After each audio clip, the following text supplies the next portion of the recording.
Welcome back to our news bulletin. We start from France, which has announced to impose strict restrictions in the country to combat the new coronavirus pandemic. Prime Minister Edouard Philippe says the government will close all restaurants, cafes, theaters and non-essential shops from today. This report will now tell you more. Over 400 people have died globally from the new coronavirus in the last 24 hours, igniting a new wave of fear. France has announced the closure of all non-essential public places. Prime Minister Edouard Philippe has urged people to step up efforts and work together to combat the deadly disease. Nous devons tous ensemble. I say this in all seriousness. We must all together show more discipline in the application of these measures.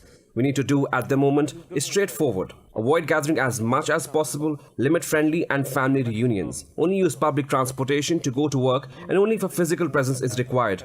Only leave your house to get essential groceries, exercise or vote. Que pour aller au travail.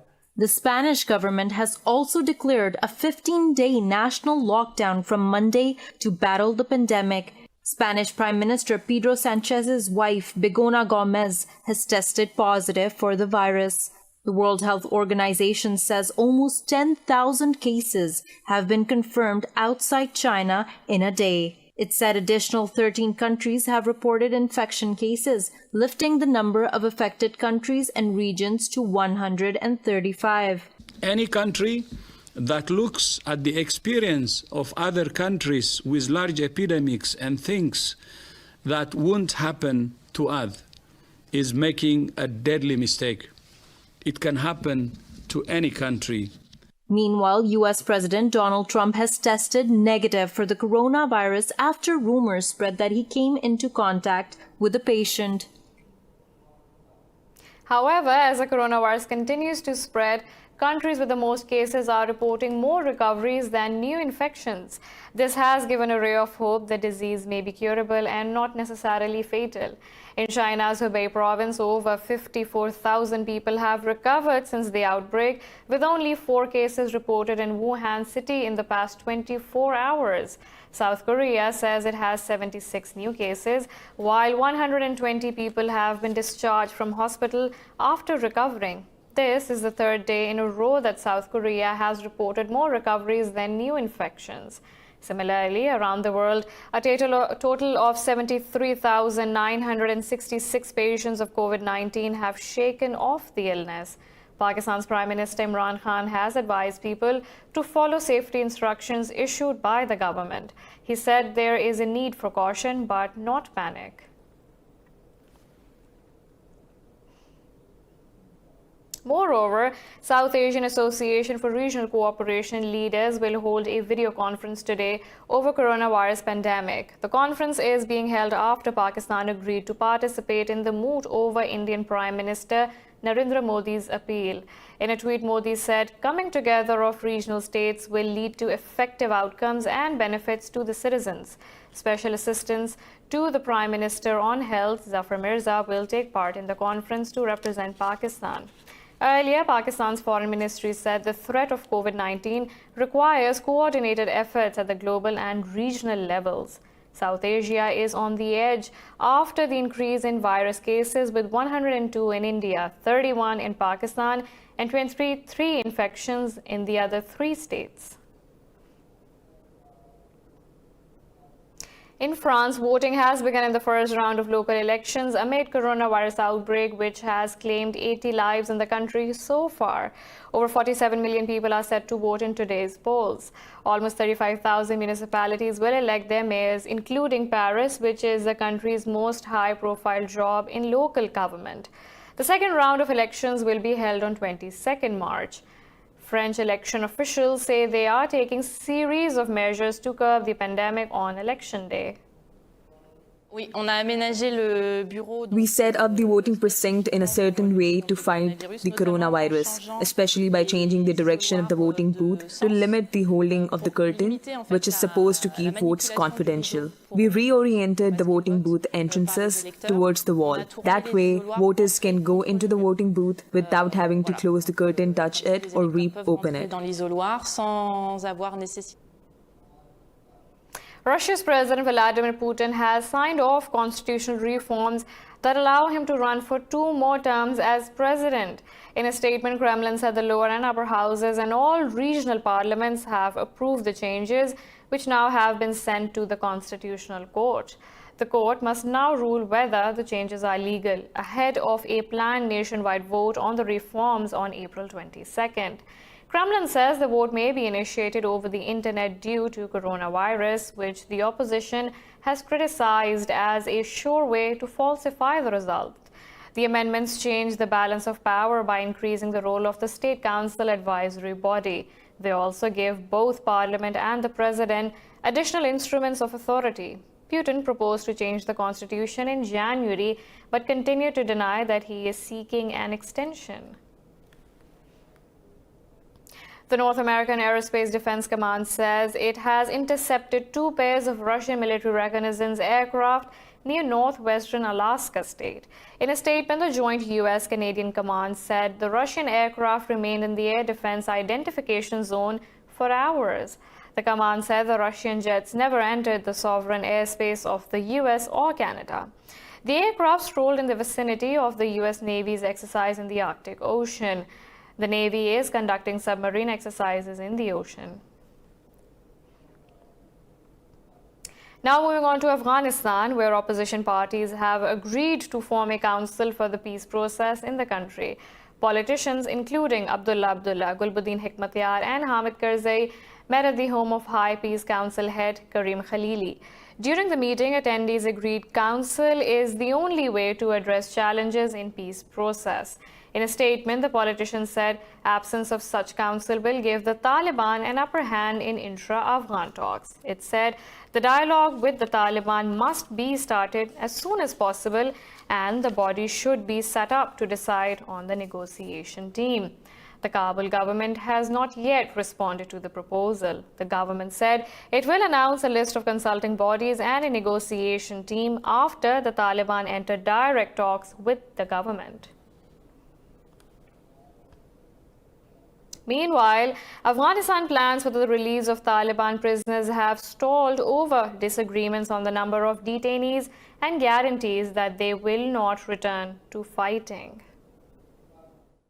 In a statement, Afghanistan Security Advisor Javed Faisal said no prisoners will be released if there are no assurances for peace. Earlier this week, President Ashraf Ghani agreed to free 1,500 prisoners on Saturday, with plans to release the remainder once conditions were met. But the Taliban insist all 5,000 prisoners should be released without any preconditions as mentioned in the Doha peace deal. The release of the prisoners poses a major hurdle to starting peace talks between the Taliban and the Afghan government.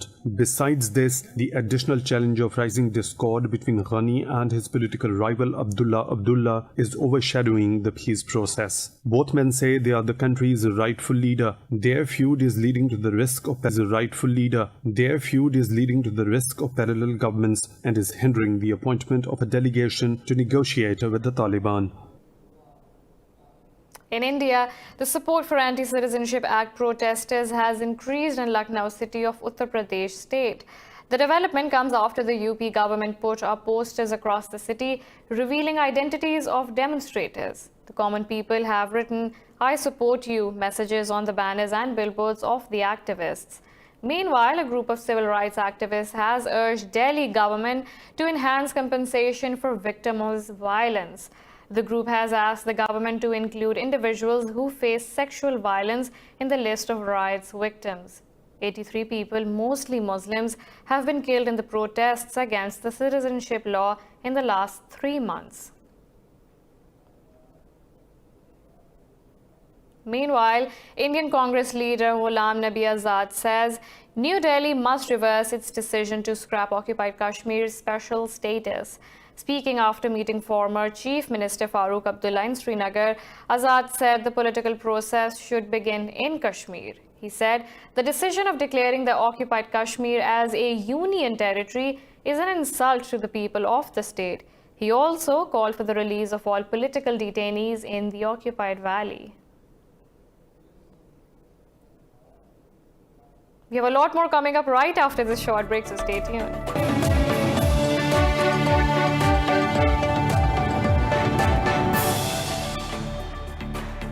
Welcome back. Turkish and Russian troops will begin joint patrolling at a key highway in northwest Syria today.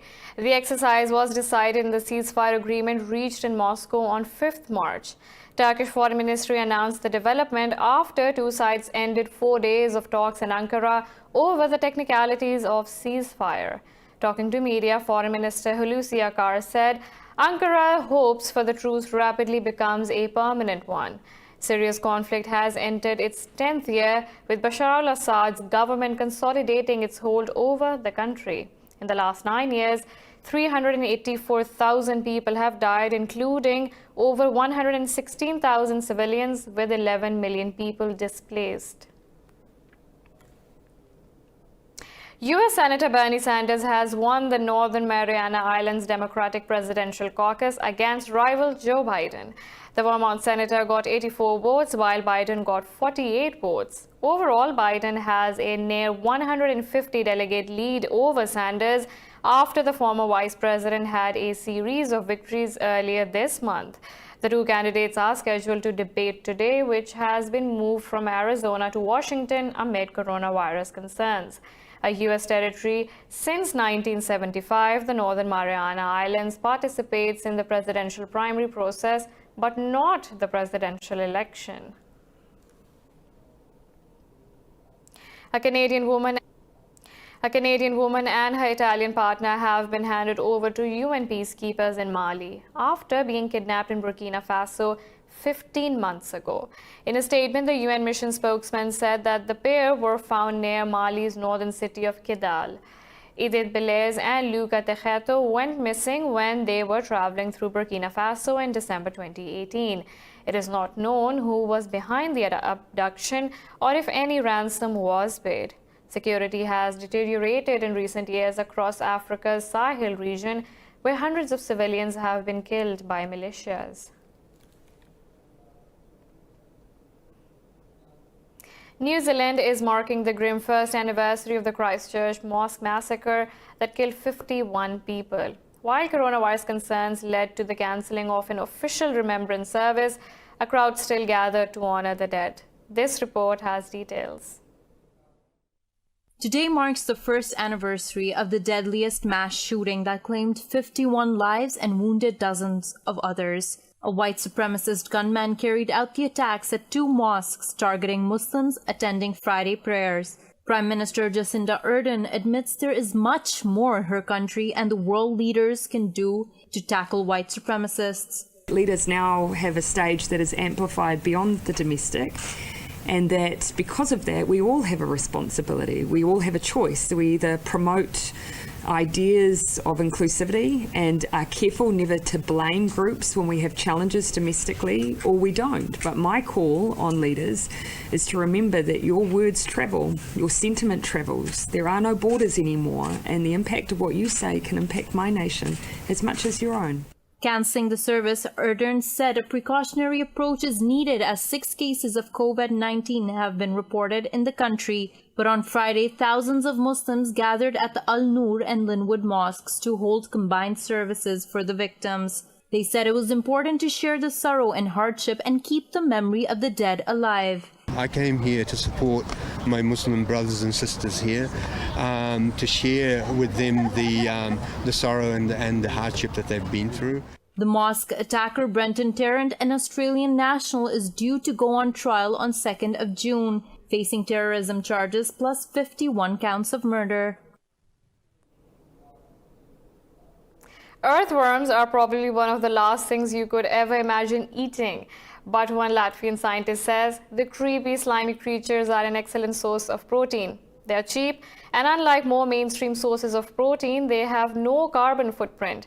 More in this protein-packed report.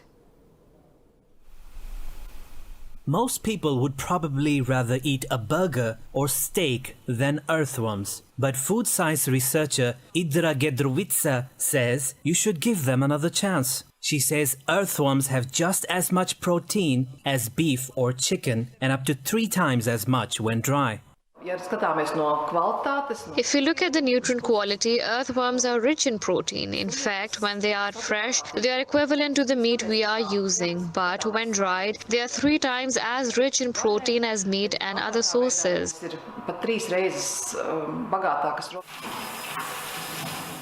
A single cow produces between 70 and 120 kilograms of methane a year, making the cattle industry one of the world's leading causes of global warming. In comparison, the amount of greenhouse gases produced by earthworms is almost nil. But whether people are ready to overcome cultural constraints and actually eat them is a different story altogether.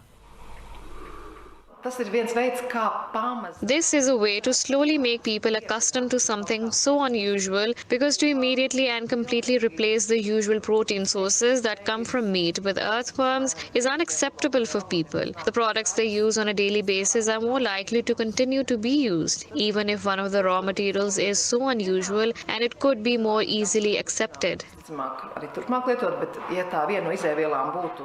There is also other work that needs to be done. Jedrovica says more research is needed to make earthworms safer for people to eat. Until then, it is probably best to stick to chicken.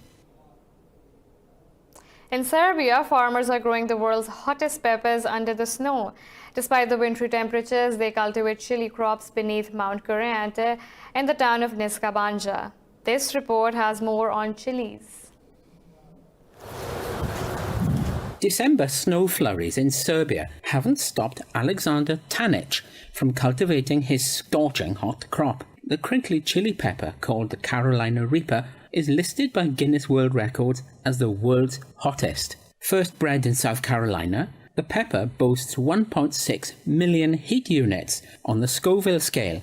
Out of a love for cooking and hot food, I started researching about these sorts of hot peppers. I used to think that I ate spicy food before, but after I tried these chili peppers, I realized I had never even tasted hot before. Tanic now grows about 15 varieties of hot chilies, including the Trinidad Moruga Scorpio. Farmers grind up the peppers for ultra-spicy sauces, with flavors ranging from pear to chocolate. It is very interesting that these peppers can grow and cross-pollinate, thanks to the bees and the wind. So new sorts are created, and it takes time for them to be established. Serbians now plan to launch an eye-watering chili eating competition next summer. It's guaranteed not to be for the faint of heart or tongue. A staggering 8 million tons of plastic end up in the world's oceans every year. Much of it finds its way into the ocean from canals and rivers. Now, a local company in Amsterdam is working to remove plastic trash hidden under the city's waterways. Details in this report. Plastic waste, whether in a river, ocean, or on land, can persist in the environment for centuries. According to a German environmental research company, rivers are carrying up to 4 million metric tons of plastic into the sea each year. In Amsterdam, bubble barrier technology is being used to remove the plastic from its canals. The Great Bubble Barrier is an idea that also can catch plastics which it's under the water surface, and also the smaller pieces which the boats don't get. The company claims the bubbles don't interfere with passing boats and don't pose any danger to fish or birds. A bubble barrier is basically a tube that we place on the bottom of a river or canal. It has holes in it, and we press air through it, and that creates a bubble curtain like you see behind me. The air brings plastics that are floating in the water to the surface, and because we place it in an angle, it redirects the natural flow of the river and the plastics that are in there to the side where we collect it and where it can be removed. The United Nations says people need to improve the management of plastic waste. Less plastic is flowing out to the North Sea, and otherwise we also want to give insight into the total plastic problem, because the best is of course that no plastic falls into water in the first place. The company launched the Bubble Barrier project last month after small-scale test. If the project is successful, they have planned to deploy it in other parts of the country as well. In Turkey, a music teacher is grabbing his students' attention by creating musical instruments from vegetables. His inventions include a flute carved from a radish and an ocarina made from a potato. Let's find out more in this report. Shaping musical instruments from perishable items is an innovative and unique idea. This Turkish music teacher uses carrots, potatoes, radish, broccoli, and celery roots to make small musical instruments. Volkan Yaran says this is an interesting way to encourage his students to enjoy music. My students showed great interest in this carrot flute. Almost every day, several students bought carrots to me, asking if I could make flutes for them. They wanted to hear the carrot sound. Yaran uses an electric drill to make holes in vegetables, enabling them to produce musical sounds.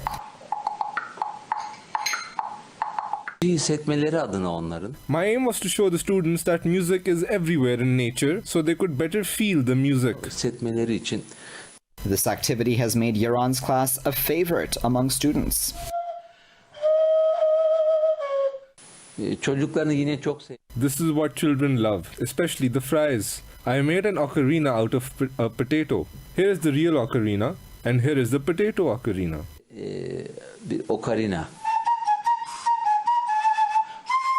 Yaran has had an interest in music since childhood and wants his students to love the art as much as he does.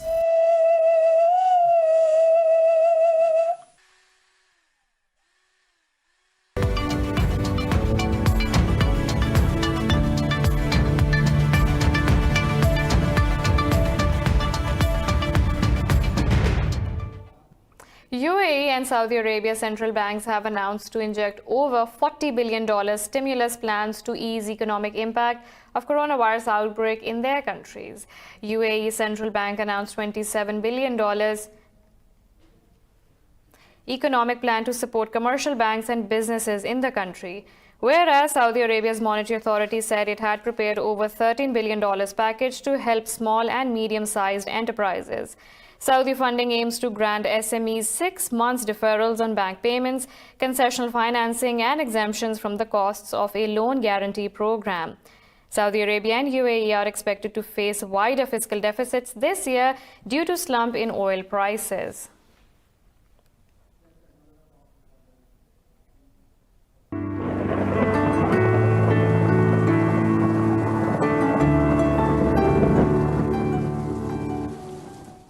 Now let's look at the weather from around the globe.